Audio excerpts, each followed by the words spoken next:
Now let's take a look at Lake Pontchartrain in Louisiana. This is the longest bridge in the world that runs continuously over water. There's longer bridges, but this is the longest one in the U.S. and again, the longest one in the world that runs continuously over water. At 24 miles, and at 24 miles, let's take a look here at the supposed ball earth curvature rate based on 24 miles. So at 24 miles, let's take a look here and see what we get. We get 384 feet.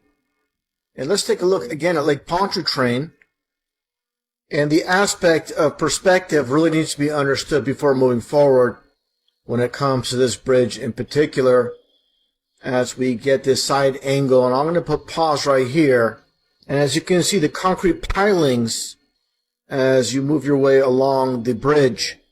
And obviously, when you get towards the end, it appears it's actually in the water. And this is, again, about perspective.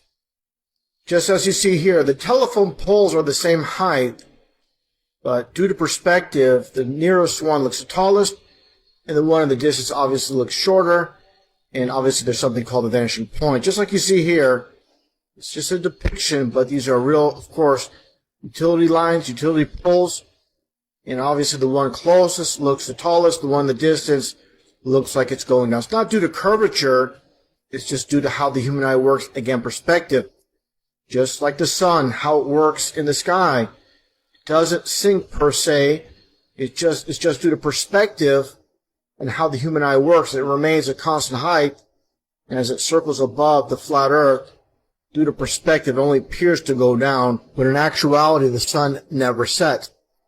And take a look at this footage out at sea with a digital camera zooming in at the sun when it appears to be setting, and you zoom in and it comes back into full display. This shows without a shadow of a doubt that the sun doesn't actually set.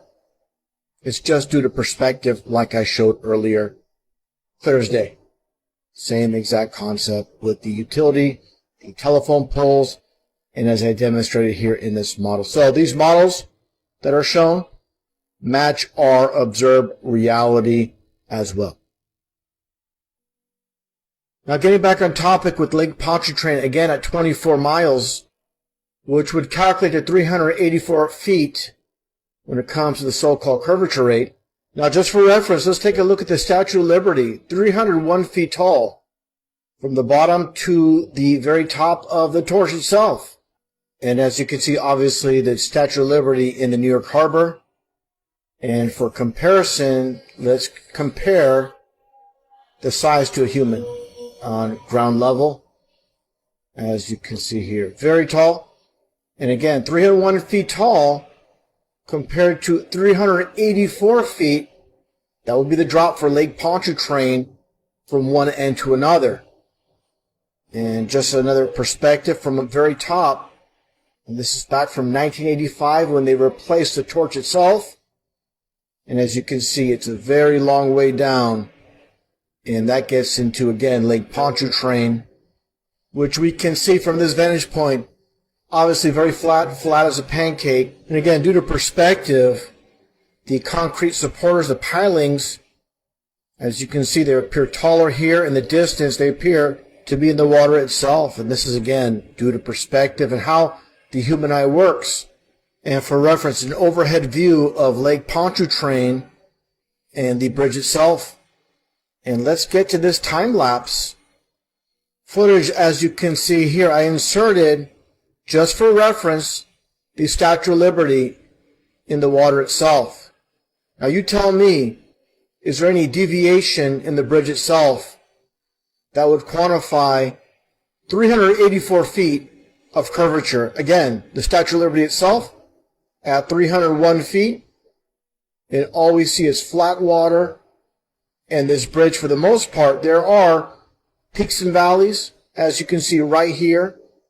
And that's not due to the so-called curve of the earth. That's just based on the bridge construction itself. And I guarantee you, if you ask the engineers who constructed this bridge itself, if you ask them, did you put the curvature of the earth into consideration when building this bridge, and they'll look at you like a deer in headlights. they'll have no response whatsoever, because they obviously do not calculate the so-called curvature of the earth when they constructed this bridge. And again, there are some peaks and valleys in this bridge.